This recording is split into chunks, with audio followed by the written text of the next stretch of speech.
Анда мол жерден дагы экинчи психологиялык жагы, мен муну өзүмдөн деле байкайм да, жанакы мол жаңа амал болсо, анан жаңа амалдын ичине дагы мындай кашанын ичинен дагы эки жолу каша кылып кое турган болсо, бул дагы психологиялык жактан кыйыныраак болуп эсептелинет да.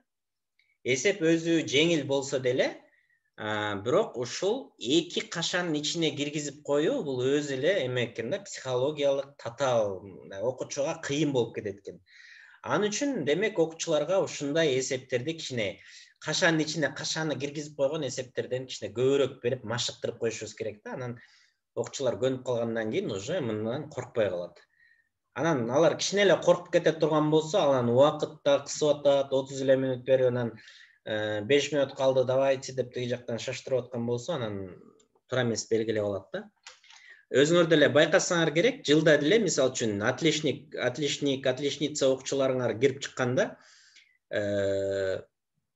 убактым жетпей калды деген сөздү уксаңар керек, ошентип окуучуларыңар айтабы силерге, мен убактым жетпей калды деп. Бул ушундай моменттерге даяр эмес болуп калган, жакшы эле чыгарган окуучулар, бирок убакытты туура эмес пайдаланып алат дагы, анан аз балл болуп калат да, ошол жагы өкүнүчтүү. Анан ушундай нерселерге көндүрүп кое турган болсоңор, тез уверенный бат-баттан чыгарат да. Так, анда f at x 5x'ке барабар экен, анда могул жакка f at x деп турат дагы, биз h 5x деп коебуз. Анан h at x x бөлүнгөн 5ке барабар экен, анда бул x бөлүнгөн 5ке барабар болуп калат экен. Так, андан кийин бул жерде кайра дагы экинчи уже жолу чыгарабыз. f at x x 5x'ке барабар болуп калат экен, ошондуктан биз эмне кылабыз? x 5x'ке барабар болуп калса, 5x бөлүнгөн 5 болуп калат. Бул жак болсо 5x x бөлүнгөн 5 болгондуктан, моуну биз 5ке бөлүп коюшубуз керек да. Ошондо эки жагы тең 5тер кыскарып, бул жакта деле x калып калат экен, бул жакта деле x калып калат экен, экөө барабар болуп калат экен. Так.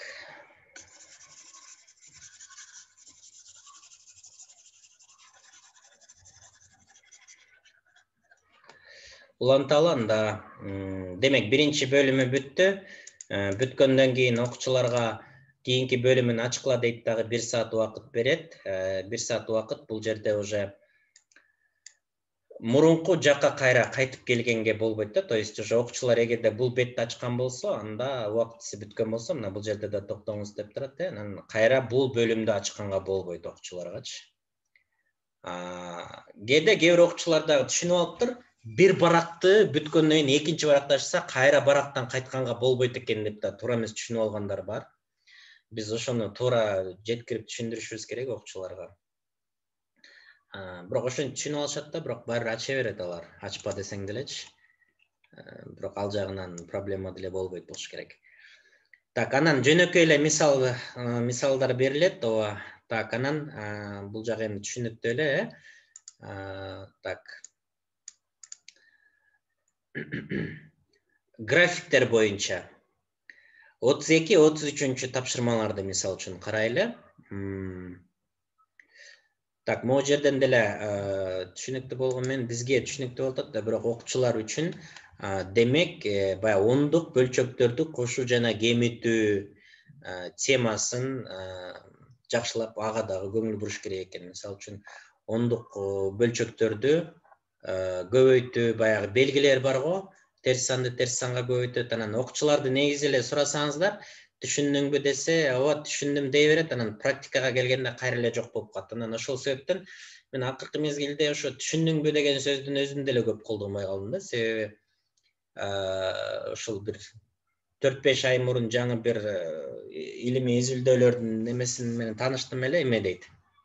Адам бир жолу көргөндө жаңы бир нерсени көрсө, 2% маалымат гана мээсине кирет дейт да. Анан демек жаңы теманы алып түшүнүш үчүн, жок дегенде 50%га түшүнүш үчүн 25 жолу кайталаш керек болуп атпайбы?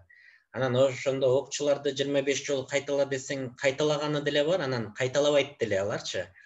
Анан аларды байкатпай кайталатыш керек да, то есть окшош эсептерди bir темага эле, то есть улам, то есть bir теманын ичинде дагы бир нече касиеттер бар да, ошол бир касиетти бышыкташ үчүн 25 жолу эсеп бериш керек да, ар кандай кылып. Анан эсепти жөн эле берип койсоңуздар деле аны деле түшүнбөйт. Анан окуучуларга көбүнчө жанагы А колонка, Б колонка деген бар го. Ушу колонканын ичине салып туруп анан эсепти берип койсоңор, анан сразу үйрөнүп алат экен. Ушул өзгөчөлүктү да байкадым да. Себеби мындай жөн эле эсеп берсең үйрөнбөйт, анан бирок колонкага салып койсоң үйрөнүп алат да. Ушундай нерселер бар экен. Бул дагы ошо бир мээнин өзгөчөлүктөрү экен. Себеби мээ цифра сөзгө караганда сүрөттөрдү жакшы кабыл алат экен да.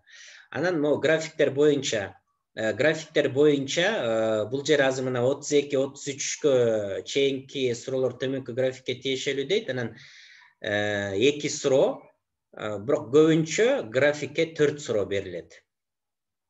Бул жерде азыр 2 эле суроо берилип атат. Анан графиктер боюнча суроолор дагы татаал болбойт. Жеңил эле болот. Анан жеңил эле болгон күндө дагы баягы окуучулар кошуп кемиткенди, көбөйтүп бөлгөндү, анан баягы катыштарды дагы жакшы билиш керек да, ошо катыштарды. Себеби кээде эки сандын катышын сурап калат, анан ушуну чыгара албай калышы мүмкүн да. Так, ошондо графикти жакшылап караш керек болот дагы, анан ошо боюнча эсептерди чыгарыш керек. Азыр бул жерде карай турган болсок, Н шарында эң жогорку температура белгиленгенде М шарында градустар менен кандай температура болгон дейт. Н шарында силерге жакшы көрүнбөйт дагы, Так.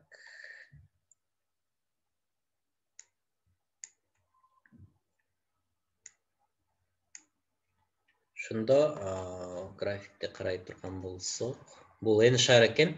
Н шарында эң жогорку температура белгиленгенде М шарына түшө турган болсок, значит 6 экен, Так, суроо ушундай беле.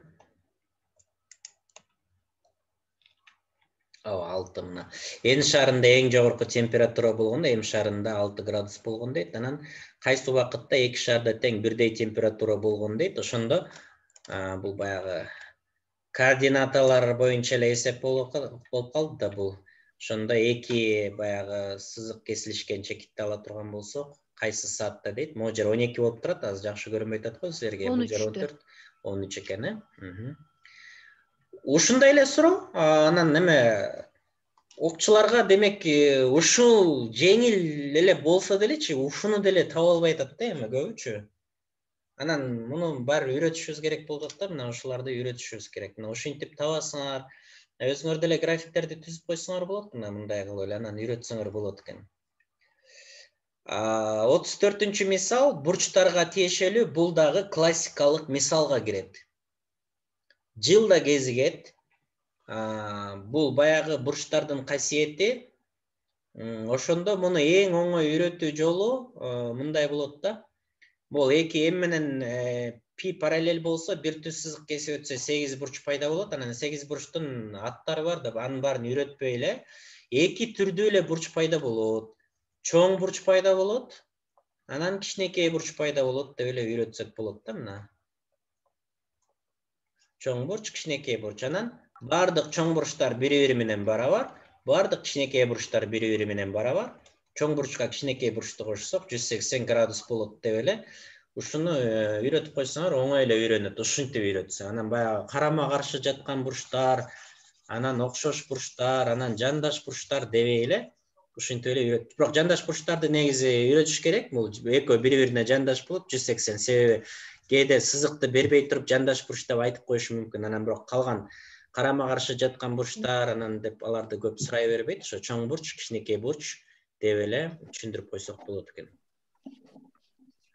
Так, ошондо Y X'ти кошсок 180 градус болуп атат. Бул экөө жандаш бурч. Анан T'ны кошсо 310 болуп атса, анда биз 310дон 180 кемитип кое турган болсок, канча болуп калат? Ошондо 130 болот экен. Анда T'быз 130га барабар болуп калат экен. Эгерде T 130 болсо, анда Z 50ге барабар болот, Себеби бул экөө дагы жандаш бурч. Эме кылсачы? Ошол ички бурчтардын суммасы жалпысынан 360 градус. Ошондо үчөөнү кошкондо 310 болот. Демек 360-тан эле 310 алып койсок 50 градус. Ооба, анда деле жеңил болот экен, ооба. Ооба, ушул жолун дагы айтса болот. Так. Анан окуучуларга ушул ар кандай варианттарды көрсөткөндө негизи орто учурунда чыгарганда мындай кайсы ыкмасы менен көп иштеген болсо ошол ыкма биринчи мээге келиши мүмкүн да. Ошондо кайсы ыкма келсе дагы ошону биринчи иштей бергени туура болот. Эгерде окуучу 30 секундтун ичинде эсепти кандай чыгышын билбей аткан болсо, болду, эсепти чыгара албайт да. Эгерде бул эсептер стандарты боюнча 2 минутада чыгыш керек эсеп. Демек 2 минутадан көп убакыт ала турган эсеп негизи эле берилбейт экен да ортодачы. Ошого көңүл бурушубуз керек да. Ошо ортонун стандарты деген ошол 2 минутада чыгыш керек. Анан эгерде эсептер өтө эле чоң болуп бараткан болсо, демек физически 2 минутта чыкпай турган болсо, аны көбөйтүп коюп чыгара турган болсо, анда сөзсүз жанакы азыркы тил менен айтканда лайфхак деп коет го. Лайфхак же фишка деп дагы айтышат мына. Сөзсүз кыска жолу болот экен, логикалык жолу ошондо сөзсүз болот. Ошондо окуучуларды караш керек. 30 секундта чыгара алат абы, жолун таптыбы? Эсепти чыгара албай атса да, кандай чыга тургандыгын окуучу уже билиш керек да 30 секундтун ичинде. Билбей турган болсо, болду, анда ал теманы негизи эле билбейт. Анда ошо теманын үстүндө иштеш керек. Ошентип окуучуларды баалап, окуучуларыңарды уже эртең эле текшерип койсоңор болот да, эсеп берип, секунда менен өлчөп эле 30 секундта жолун таптыбы? Мейли эсепти чыгара албаса мейли, бирок жолун тапса, анда болду да. Ошондо 2 минуттада негизи чыгарыш керек. Кээде анан эсептерге кээде 2 минуттадан эле ашып убакыт кетип калат, албетте мындай. Анан бирок башка эсептерди тез чыгаргандыктан анан убакыт ашып калганда жалпысынан үлгүрөт экен да. Так, полкада 3 түрдүү томат, алма жана чие шерелери менен 20 банка турат дейт. Томат, алма жана чие дейт. Буларды мындай таблица кылып эле сызышыбыз керек. Башка жолдору болсо бөлүшсөңүздөр болот. Так, эгерде томат ширелүү банкалар, алма ширелүү банкалар 10 эсе аз болсо дейт. Так, бардыгы ошондо үчөөнүн суммасы 20 болуш керек. Ошондо эгерде томат ширелүү банкалар, алма ширелүү 10 эсе аз болсо, 10 эсе аз болсо, анда бул 1 болсо, бул 10 болуш керек да, анда. 10 эсе, муну буга бөлгөндө 10 болуш керек. Анда 20 болуш үчүн бул дагы 10 болуш керек. Мисалы, анда полкада канча ширелүү банкалар бар дейт. 10 чыкты. Эми башка вариантта бул эми болжол менен мында коп койсок чыгып калды. Анан башка 9 болуш керек. 11 болуп калды да? Ооба. Анда бул 9 болуп калат экен. Ооба, туура 9.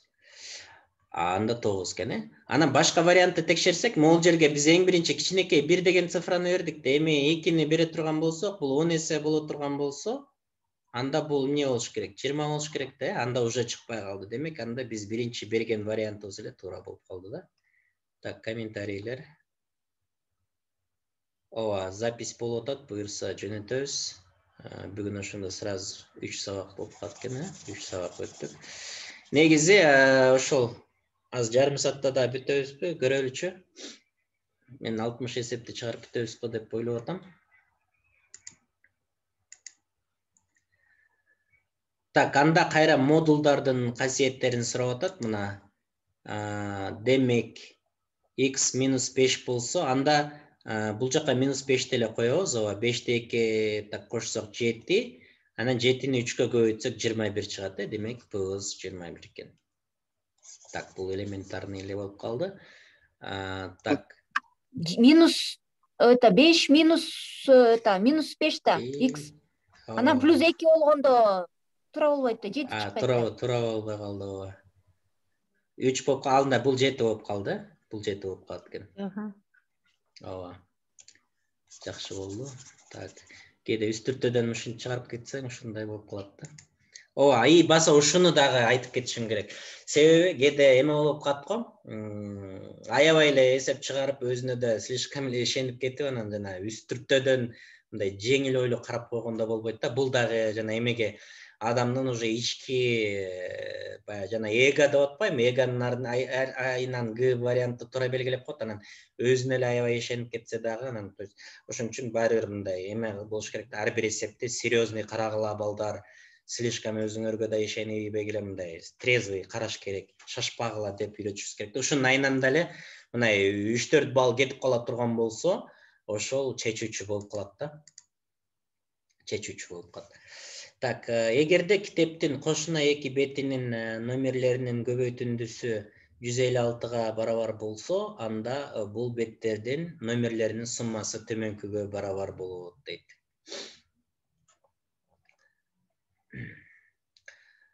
Так. Ошондо акыркы цифралар, мисалы үчүн 6-ны бериш керек да, мисалы үчүн эгерде теңдеме кылсак дагы болот. Анан акыркы цифралар 6, көбөйтүндүсү 6-ны бериш үчүн биз 12 көбөйтү 13 болот экен ошондо. 12 көбөйтү 13, ооба. Анда экөөнүн суммасы 25. 25. Ошондо окуучуларга дагы ушул акыркы цифралар менен иштегенге көп көңүл бурушубуз керек да, акыркы цифралар менен. Так, эми 38-чи тапшырма бул белек тапшырма деп атап коем мен көбүнчө. Арыш сөзсүз берилет. Арыш берилет, анан арышты кээде мындай формула берилет, азыр дагы бар, формулаларга да кездешебиз. Бирок бул белек тапшырмаларга мындай подарочный, бесплатный, бекер эле муну мындай жөн эле элементарный эле чыгарып кое турган эсептерге кирет. Анан окуучулар дагы мындай окуучуларга дагы ушуну айтыш керек. Ортодо өтө деле жөнөкөй эсептер келет балдар. То есть муну көрүп алып анан ой бул оңой эле чыгып калды го деп анан убакытты коротуп, 2 эсе көп убакыт коротуп отуруп албаш керек да. Бул 2017 жылы дагы ушу мен баягы ортого атайын киргенде биринчи эле эсепти ачсам, жана эмеде ушул 60 мүнөт берилет го, 30 ошол жерде биринчи эсеп эле, могу жерде деле жана биринчи эсепти көрдүңөр го, жөнөкөй эле эсеп болуп турат. Анан могу жерде кайсы мына 30-чу эсепти карай турган болсок, мына жөнөкөй эле ушул сыяктуу мындан деле жөнөкөйрөөк сыяктуу эсеп болчу да. Анан ой ушундай да жөнөкөй эсеп болобу деп мындай ой келди дагы, анан бир жолу чыгарып, анан өзүмө кайра ишенбей, что-то бул жерде бир нерсе бар окшойт деп анан кайра чыгарып, анан бир 2-3 жолу чыгардым да ошонучу. Анан себеби бул биринчи жолу киргендиктен, то есть 2005 жылы киргенде мынтип деле каласың да, анан 2017-те киргенде мындай ушунчалык жөнөкөй болобу деген ой келип кетип, анан убакытты коротуп туруп алдым да, мисалы үчүн. То есть ушундай нерсени дагы окуучуларды эскертип коюш керек. Болот экен, ооба. Так, арыш демек сандардын берилген комплектиндеги эң чоң жана эң кичинелеринин ортосундагы айырма аталат дейт. Эгерде 6 хоккеисттин бою метрлери менен тиешелүү түрдө, албетте бул жерде уже аралаштырып берип койгон. Эң кичине менен эң чоң менен эң кичинекейдин айырмасын карап коюшубуз керек. Ошондо бир Арыш сандын орусчасы кандай болот? Размах. Так, ошондо эң кичинекейи кайсы болуп калды бул жерде? 1.65 го, 1.65 экен. Андан кичинекей деле жок экен. Бул жер 9. Ошондо могу жерде 9 чыкканда, могу жерде эгерде 1 эле болгон болсо, сразу белгилейт элек да, чыгарып отурбай элечи. Ошондо окуучуларга ушунду да көрсөтүп кетишиң керек. Бул дагы мындай секунд болсо да убакытты үнөмдөп отуруп, жакшы да. Эми бул жерде 2 вариант бар экен, эми айла жок чыгарышыбыз керек да. Так, бул жерде 7, 1. Анда ошо быс болот экен. Дальше андан ары чыгарбайбыз да. Ушундай нерселерге дагы бул деталь өтө кичинекей деталь болсо дагы ушул жерге мына могу жерде акыркы цифраны карадык. Анан могу жерден дагы чыгарганда жанагы могу жерден дагы акыркы цифралар менен иштөө. Качан 6 болот? 3 менен 6-ны көбөйтсөк, 3 менен 2-ни көбөйтсөк, демек 13 менен 15 болушу мүмкүн деген сыяктуу мындай логический божомолдо ушундай иштегендерди ушул логикалык ыкмалар деген ушулар да. Анан дагы бир айта кетчү нерсе, окуучулар дагы минтип айтат да. Мен муну билбей деле койсом боло берет мага, мен логический чыгарам да деп айтат да кээ бирөөчү. Анан ал логический чыгаруу бул экинчи этап болуп эсептелинет да. Мисалы үчүн балдар эгерде көбөйтүүнүн таблицасын билбесе, логика уже экинчи этапта турат да. То есть көбөйтүүнүн таблицасын билбей туруп же элементарный теңдемени техникада эми бул кашанын бул жагын алып коюш, анан кашаны ачып ийиш, кашаны сыртына чыгарыш, бул элемент ушул техникаларды автоматтык түрдө өздөштүрүш керек балдар. Ошон үчүн көп эсеп чыгарттырышыңар керек. Баягы мектептин китептери деле мындай караганда аябай жакшы да. Ошо 6-класстан баштап ошо 9-класска чейинки мектептин китептерин баардыгын чогултуп туруп эле ичиндегини бүт окуучуларга иштете турган болсоңор ар бир эсебин. Ошол эле аябай чоң неме болот да. Себеби ал жерде өтө көп мисал берилген. Ал эми орто китептеринде болсо анчалык көп мисал берилбей калып атат да, техникаларгачы. Ал жерде мондай логикалык эсептер жолу ушулардын топтому анан ошон үчүн мектептин китептери аябай эме да. Мисалы үчүн баягы окуучуларды, мисалы үчүн мен аналогия окуп түшүнүүгө чейин даярдай алам да окуучуларды, өзүм да кирип тапшырып жүргөн үчүн, анан атайында окуусун окудум эле ошол чет өлкөдөн дистанционный форматта. Анан эске тутууну машыктыруу боюнча кийин окуучуларды изложение көп жаздырдым. Анан мындай ойлоп көрсөм, мектепте деле бизде изложение жаздырат эле да. То есть мектептеги баягы бардык нерселерди эле окуучулар кыла турган болсо, ортуну жөн эле тапшырмак да, ойноп эле. Анан ушул логика демек бул экинчи этапта турат. Анан баягы базовый нерселерди билбесе, логиканы иштете албайт экен окуучулар. Кийинки бул айлана, так, азыр 1 мүнөт. Айлананын баягы жаалар дейт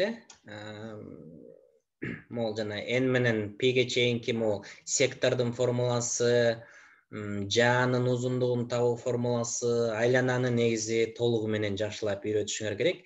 Эгерде баягы 160тан жогору ала турган окуучуларга үйрөтсөңөр болот. Анан ага чейинки окуучуларга көрсөтүш керек бардыгын элечи, бирок көбүрөөк ошолорго бардык касиеттерин үйрөтүп чыгышыңар керек да. Айлананыкын. Жогоруда келтирилген сүрөттө mn жана mp түз сызыктары борбору болгон чекиттердин жаны өтүшөт дейт. Жаныма дайыма радиуска перпендикуляр болот. Демек булар 90 градус болот могу жерчи. Эгерде n mp могу жер 120 градус болсо дейт, анда бул борбору тегеректин канча бөлүгү штрихтелген дейт. Анда биз борборундук градусту табышыбыз керек. Бул 4 бурчтук болгондуктан кийин 4 бурчтук 360 градус болуш керек. Ошондо 180ге 120-ны кошо турган болсок, 11-3 300 болсо, андан могул жер 60 болуп калат экен. Канча бөлүгү штрихтелген десе, 60-ты алымына коебуз дагы, анан айлананын борбордук 360 градусту бөлүмүнө коюп экөөнү катышын карап кое турган болсок, 6-дан 1 бөлүгү штрихтелген деп таап коет экенбиз.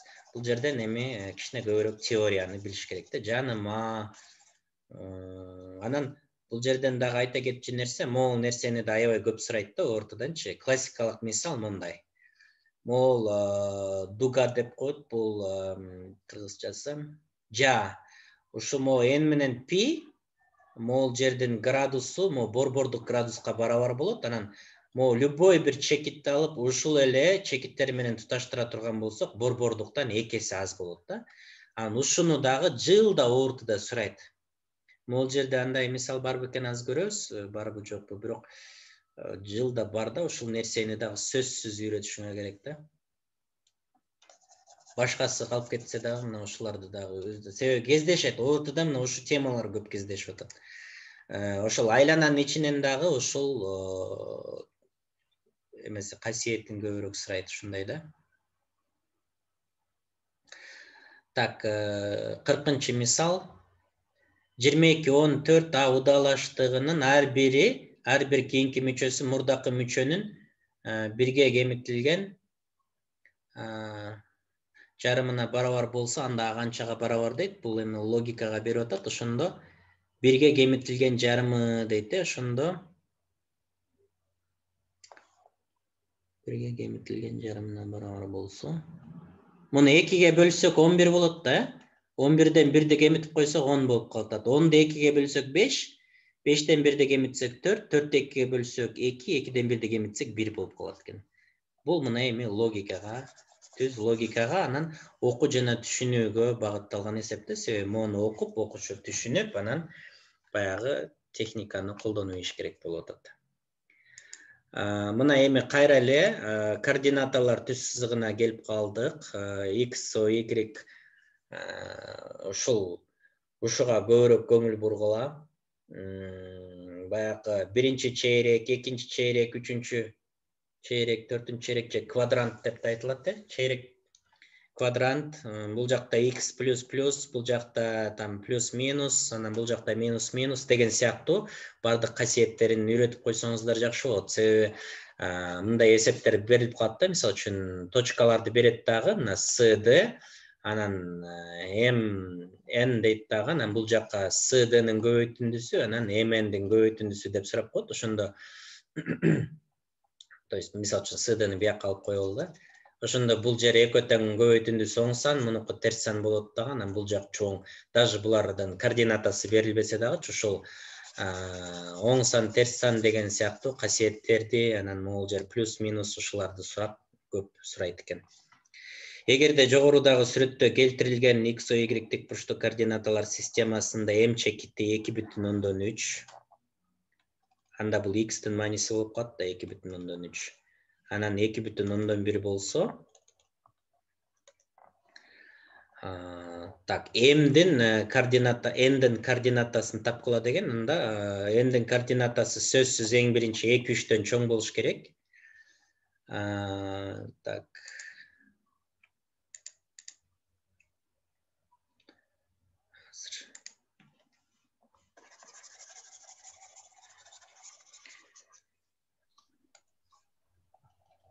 Бул жер 2,1 болсо, 2,3 болсо, бул жер 2,1 болсо, ошондо n-дики демек 2,3-төн чоң болуш керек. Ошондо могу варианттар сразу эле жарабай калат. Анан n болсо, так, 2,1-ден чоң болуш керек, 2,1-ден чоң, могу кичинекей экен, бул экен, анда өзү эле сразу эле мына.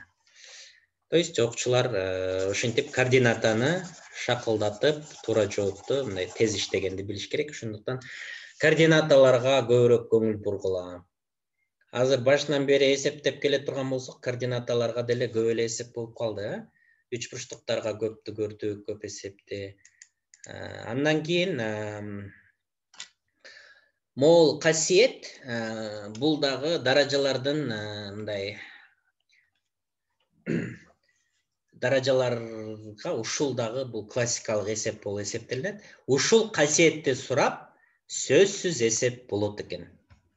Эгерде y 0 менен 1-дин ортосунда жайгашса, мисалы үчүн касиет боюнча, анда даражасы канчалык чоң болсо, сан ошончолук кичинекей болот да. Ошондуктан кайсынын даражасы кичинекей болсо, ошол чоң болот. Мына ушул 0 менен 1-дин ортосунда жайгашкан сандардыкы ушул нерсени сурайт экен. Анан окуучулар бул жерде бул касиетти билбегендер, даражасы бул туурада деп эле муну белгилеп коюшат да, мисалы үчүн. Ошондо бул бир туура эмес болот. Себеби даражасы чоң болсо кичинекей санга айланып кетет. Ошондо 0,5 менен эле мисалы үчүн мисал кылып берип койсоңуздар болот да. Квадрат менен кубду ала турган болсок, 0,25 анан 0,125. Ушул жерден дагы бир мисалды айта кетейин. Ошол ондук бөлчөктөрдү салыштырганды дагы жакшылап көңүл буруп үйрөтүп койсоңуздар. Мисалы үчүн 2019 жылы мен эсимде бир окуучум ушул эсепти алып келди да, мага анан туура эмес белгилеп келиптир да бул эсепти.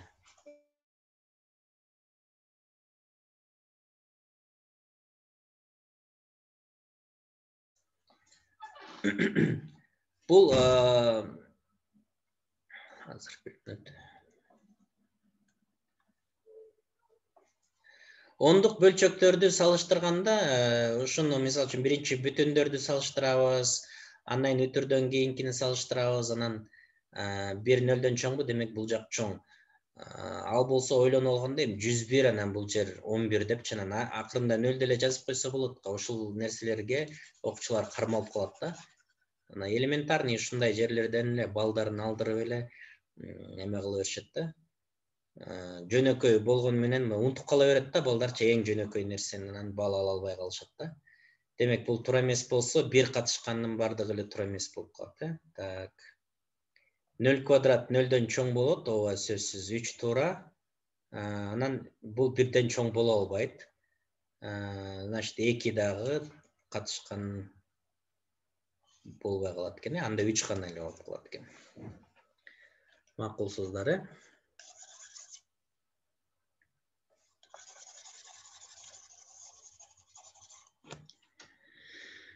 Так.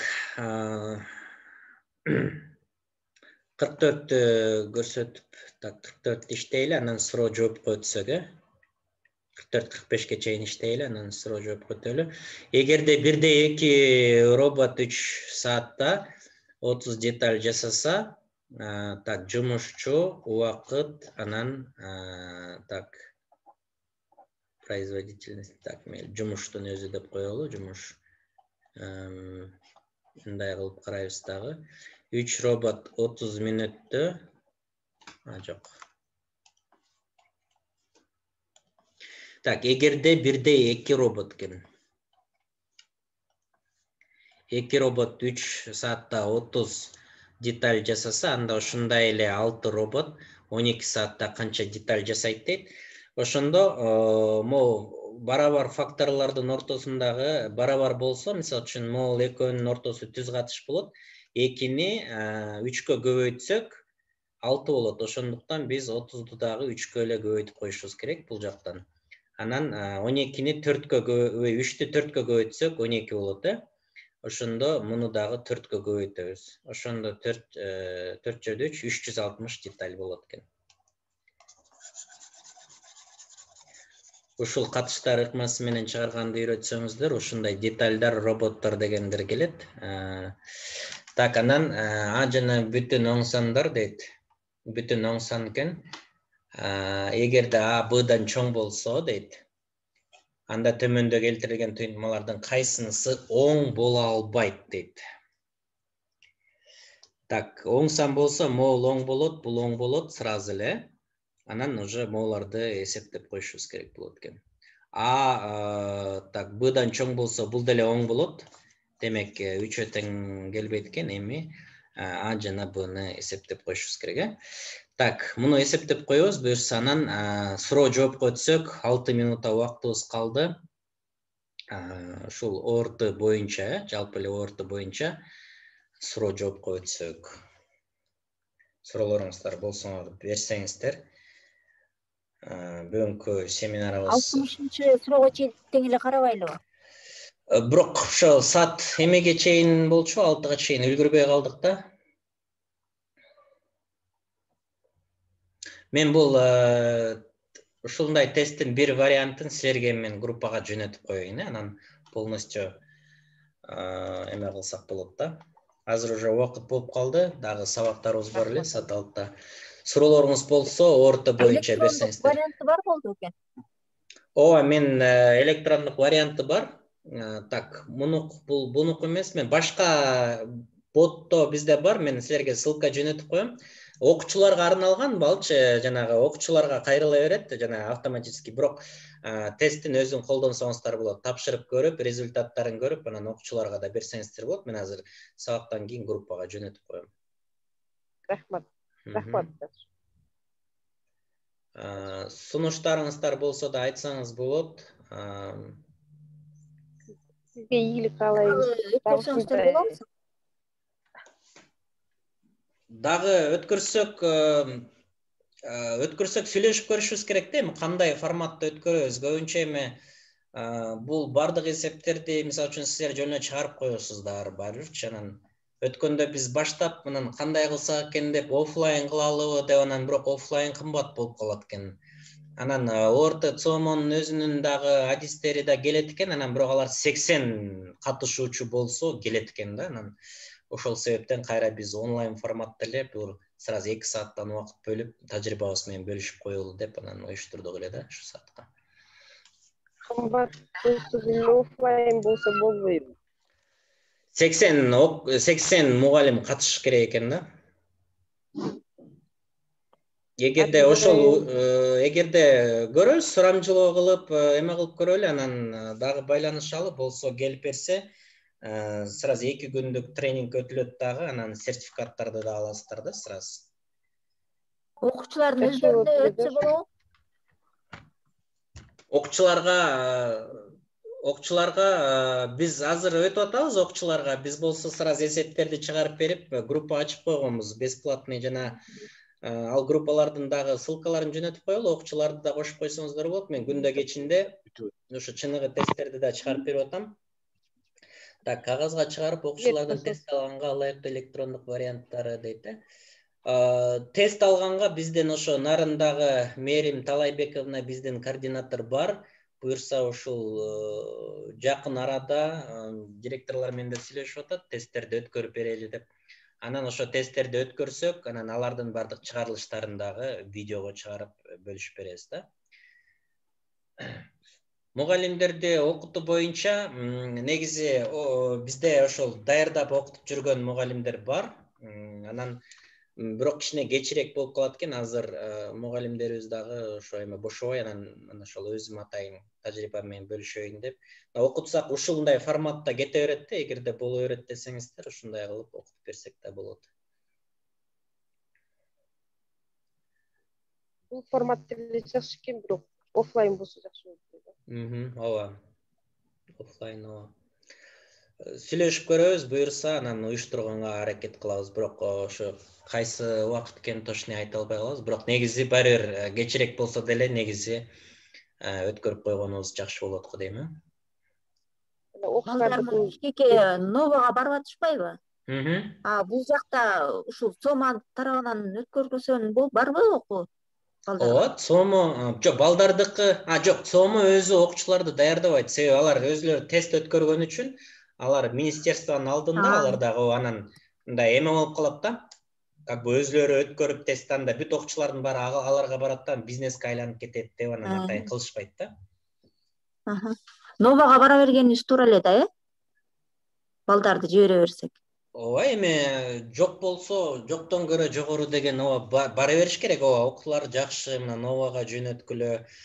Биздин онлайн курстар бар, башка окуу жайлар болсо аларды дагы анан биз уже күзүндө буюрса Нарынга дагы ачылып атабыз. Анан мугалимдерге дагы биздин компьютерный тесттерибиз бар. Буюрса мугалимдерге дагы баягы мектептерге да коюп берели деп атабыз, кичине жардам кылып. Ошо бардык предмет боюнча бар компьютерный тестирование. Анан билимдер, тажрыйбаларыбыз менен буюрса силер менен да кененирээк бөлүшөбүз.